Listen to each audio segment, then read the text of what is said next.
Father Paul Kramer, who, in my opinion, would have risen to just about as high as he wanted to, had he wanted to play ball with the corrupt Catholic hierarchy, which is now so communist, it's unrecognizable.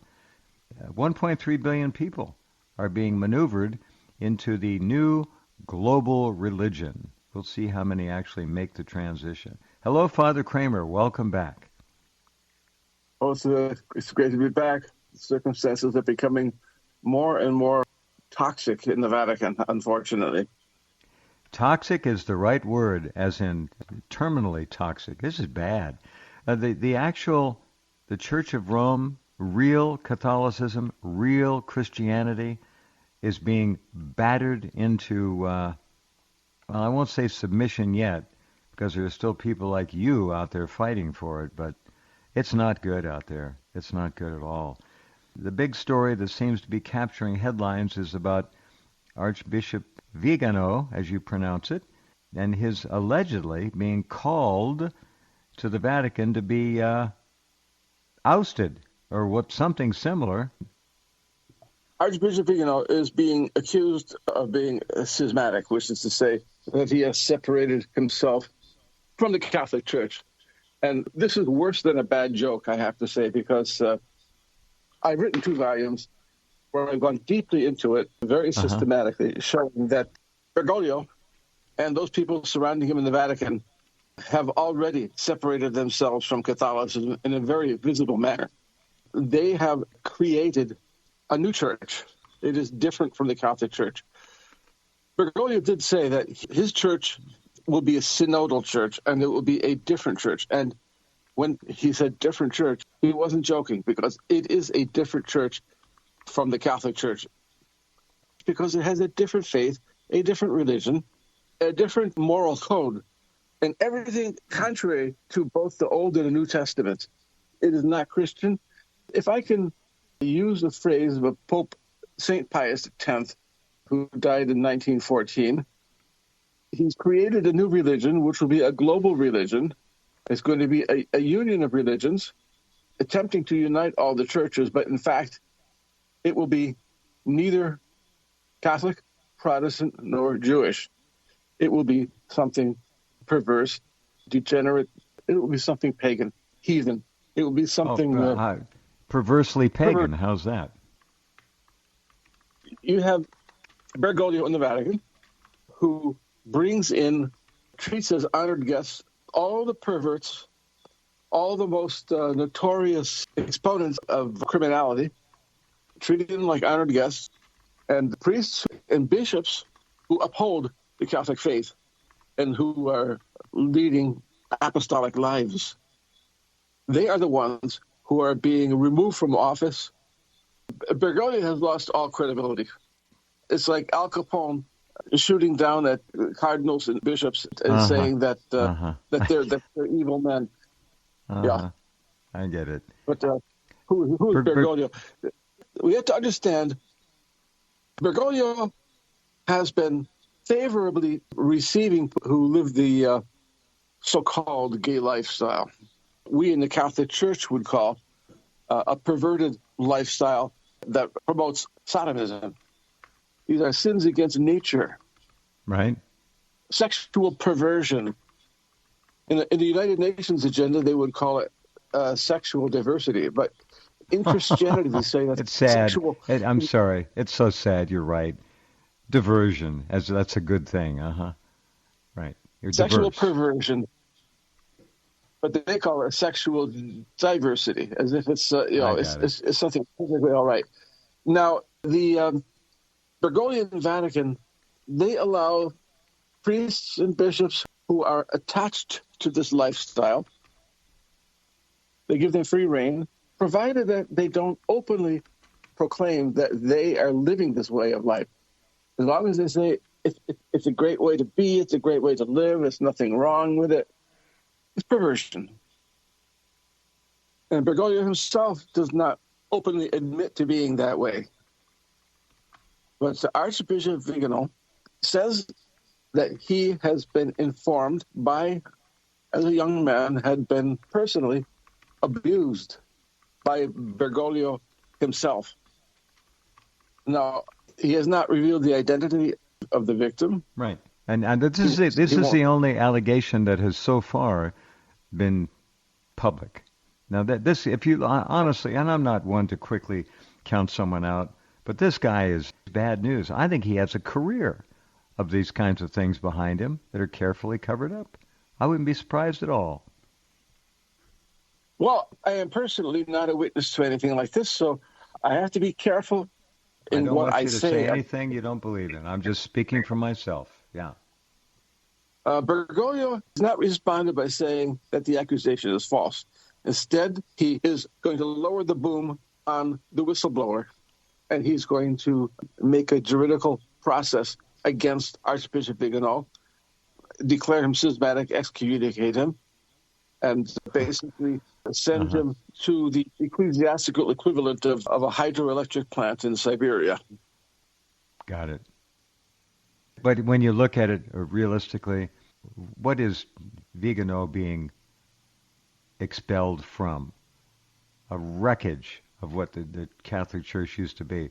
I'm surprised at the amount of progress that Bergoglio has made in completely retooling and revamping the formal Catholic religion. He's made more progress than I thought he would have. This is not good. This is a bad situation. I talk often, or I have, about an uprising. It hasn't happened yet, and I'm not sure that it will. You got 1.3 billion against what, 20, 30 people, maybe 40, and what's happening? We're not seeing what I had hoped. I guess out of ignorance, they just don't know. But the game is being changed around them all the time.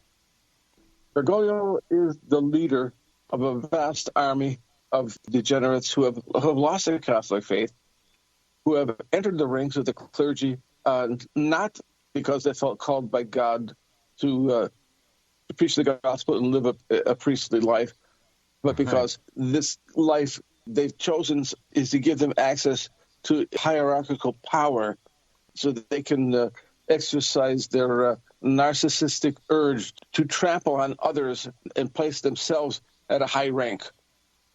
And this has been going on for a long time. So that is why Bergoglio has been able to succeed in his agenda, because this has been going on before he ascended to the level where he is at, which is to say, a usurper of the papal throne. Correct. He has no... And that usurpation was completely condoned and engineered from higher levels. Don't give that up for a second. This is all controlled. That invisible group, that cabal, that regime that's running the big show is doing all this. And Bergoglio is only too happy to comply. He gets to be Pope. How big of a role is Fernandez playing in this reformation, I'll use the term advisedly, of the Church? Is he one of the dark figures involved? He must be. Oh, yes. Tucho Fernandez is the right-hand man. He is the one who carries out the dirty work. The major figure, because basically all of his henchmen are carrying out the dirty work now. Right. Going down to even to the level of the apostolic nuncios, which are nothing apostolic about them. They are an army of basically communists. Yeah.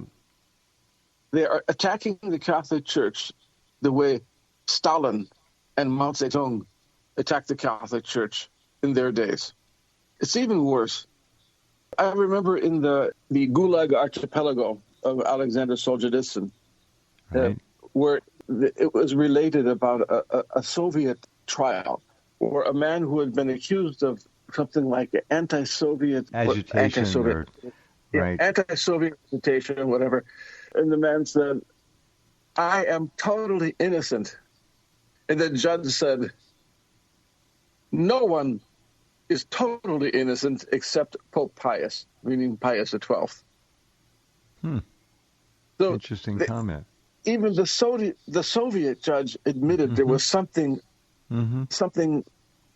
noble, something holy about the Pope, who was Pius XII, Eugenio Pacelli at the time, the venerable Pope Pius XII. But anyone who opposes the Vatican won't be acknowledged for being anything Christian, anything holy, anything Catholic. Now they just have to be demonized, expelled, and canceled. Mm-hmm. Mm-hmm. Yes. That's what the Bergoglian Church is up to. That's where it is now. Look where the church was during World War II. A lot of people like to say that the church was involved with the evil Nazis. I don't go there. I don't look at things that way at all. I do think the church at the time was playing a very important role and did play a very important role in ways that still aren't adequately understood in that whole epoch. They were a big player. Go ahead. I'm trying to remember his name. The chief rabbi in Rome, after the Second World War was over, he became a Catholic. There was a Jewish symphony orchestra that came into the Vatican and performed a concert in the Vatican out of gratitude for what Pope Pius XII had done to save so many Jews from persecution of the Nazis. He had saved so many lives. He had an Irish Monsignor. I'm trying to think of the name. Doesn't come to my mind. I think the man has been beatified. Led an organization, underground organization, that when Jewish people were being apprehended and being sent to the camps, to rescue these people and to get them out of danger, this Irish priest went far above and beyond the call of duty and put his own life at risk. Some of the people he was working with ended up paying the ultimate price. His role was portrayed by Gregory Peck in a film. Huh. The Scarlet and the Black, I think, was the name of the film. Uh-huh.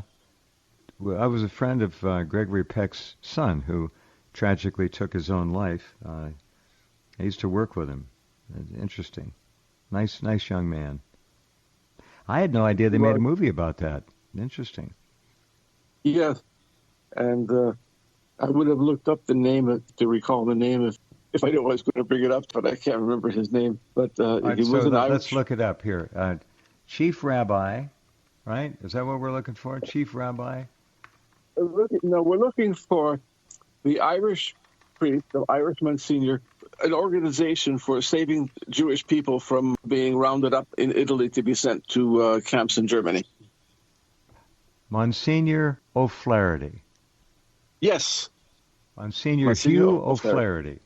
Right. Hugh O'Flaherty, yes. I believe he has been beatified. I think he's Blessed Hugh O'Flaherty, if I recall correctly now. Uh-huh. All right. And he's credited with saving around 6,500 Jews from having to go to the labor camps, etc., in the war.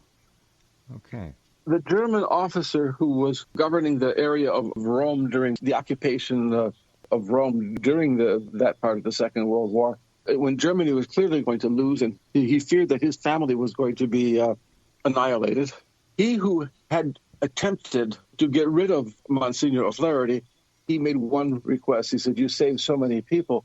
I have one request. And he asked for his wife and children to be saved, to be taken out of Rome through that like underground railroad that had been set up by Monsignor O'Flaherty." And O'Flaherty, I guess, had pretty much rejected him right on the spot. But what was not expected was that he actually did save the wife and children. He did get them out safely. That's the Christian thing to do. That's good. That's rising above all this human geopolitical malignancy that tends to run rampant. And that German officer, his name was Kappler. He had committed an atrocity. I think more like 10 for 1. If someone killed a German soldier, 10 would have to die as a penalty. About 300 Romans were killed in retaliation. You know what the truth of that is? It's very interesting. They went into the prisons and jails, and the 300 who were, I think it was more than that, 350 maybe, they were all prisoners and criminals and apparently people who were in trouble. They weren't rank-and-file citizens. And that's the real story of that. Anyway, you don't hear about that. Back to Archbishop Viganò. Rather than assign him to Siberia, they'll just excommunicate him, won't they? And he'll be out. Tutu Fernandez, in his key role in the overthrow of the Church of Rome And I'm wondering if new doctrine or doctrinal guidelines and rules are being spread out to the rank and file Roman Catholic churches around the world. Are they beginning to change anything that they do, to your knowledge? In other words, talking about the church of nature or whatever they want to call it. And really, these are really big changes that are coming. Is it down to the local level yet? A major revolution in religious matters is being carried out from Rome, from the Vatican. Huh. After the decree forbidding generally the Latin Roman rite of Mass that was for so many centuries, since the time of Gregory the Great, we had basically one rite of Mass, and that was finally suppressed by Bergoglio, but not totally. There's going to be next month, it is planned for the 16th of July, the total suppression of the Latin Mass to be outlawed nearly entirely, except for organizations that will be allowed to be in the most remote places to have the Latin traditional Catholic Mass. Got it. This is the penultimate stage of abolishing the Mass. Right. The reason why they're doing this is because they want to have just one kind of Mass for the entire church, not just for the Roman rite, but for all of the Eastern rites. They want to force their so-called reform on them too, so that when the Vatican finally will introduce yet another rite, it will not be a Mass. It will be a parody. It will be a caricature. How okay, I get it. I understand what you're saying. How will the rank and file react to such a radical disemboweling of what is 2,000-year-old history? That's a big deal. They have, for more than 50 years, or 60 years especially, to be quite accurate, they have been promoting an anti-Christian, paganized approach to religion and morality. What they're going to come up with is something that promotes their entirely degenerate, worldly way of life and call that Christianity, call that Catholicism. So that they will be doing basically what Al Capone did. When the President of the United States was there in Chicago at a baseball game, and he was booed when it was announced on the public address system that the President was there. And then they announced that Al Capone was present, and the crowd cheered. And he said, "Look, I'm more popular than the President." And he said, "Why? Because I give people what they want." Uh-huh. That's Jesus Christ had a strict moral code for his new and everlasting covenant. Just as in the Old Testament, the law of Moses was strict in its morality. Our Lord Jesus Christ himself said that he was not abolishing the law. So the moral law remains in place in the Catholic Church for 2,000 years because Jesus Christ himself said he's upholding the moral law. Bergoglio wants to abolish the moral law. He doesn't just erase it. It's so, gone. It's eradicate the whole thing. Yeah. He doesn't say that the commandments of God are abolished. In his actions, he treats as honored guests all those people who favor the abolition of the moral law, of the commandments of God. And for those who uphold them, for those who uphold the moral law and the teaching of Christ, like Archbishop Viganò, they're the ones who get sent to the ecclesiastical gulag. And it's unfortunately so visible. Bergoglio is completely discrediting himself now because it is those men in the church, those bishops, cardinals, who uphold Christianity, who uphold Jesus Christ and his teaching. They're the ones who are being punished. They're the ones who are being neutralized. They're the ones who are being canceled. Anyone who represents degeneracy, immorality, perversion, murder of the unborn, they are the ones who are honored guests. They are the ones who are given special recognition as if they are distinguished personages, whereas in reality, those who are the true successors of the apostles, those who are living the truly apostolic life and preaching the gospel truth, they are the ones who are being canceled and punished. And being so there is some There's some bloodletting going on here, is what you're saying. They really are Yes. making a big move to clean house of the last of the good people. It sounds like. They want traitors. They want Confederates. They don't care about anything anymore. They've really just. It sounds like they've pulled the trigger on this thing. That's what they're doing. Unfortunately, so many people in the world don't understand that these are hijackers. This is a gang of pirates who have taken over the Vatican. This is not the Catholic Church. But people think that this is the Catholic Church. Right. The Catholic parishes, the Catholic dioceses are being taken over by Bergoglian clones. Okay. Bergoglio, he fits the role of what he's doing, his appearance, his demeanor. It's quite interesting. Do you remember that film, The Godfather? Sure. He looks like an Italian Godfather. And he talks like the Godfather. yeah. What's the final solution? The end of the Mass itself? The reformatting of the Mass?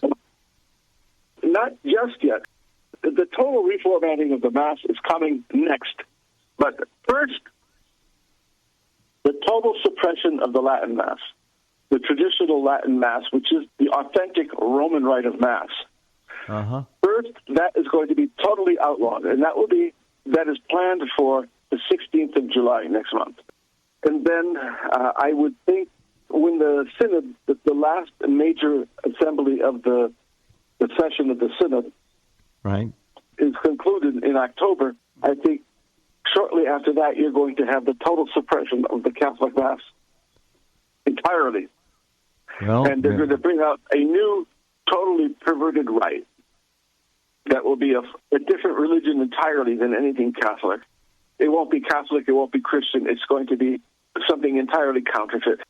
have we seen, Father Kramer, the last of, and I include the church in this and certainly the pedestrian side of things, have we seen the last Christmas?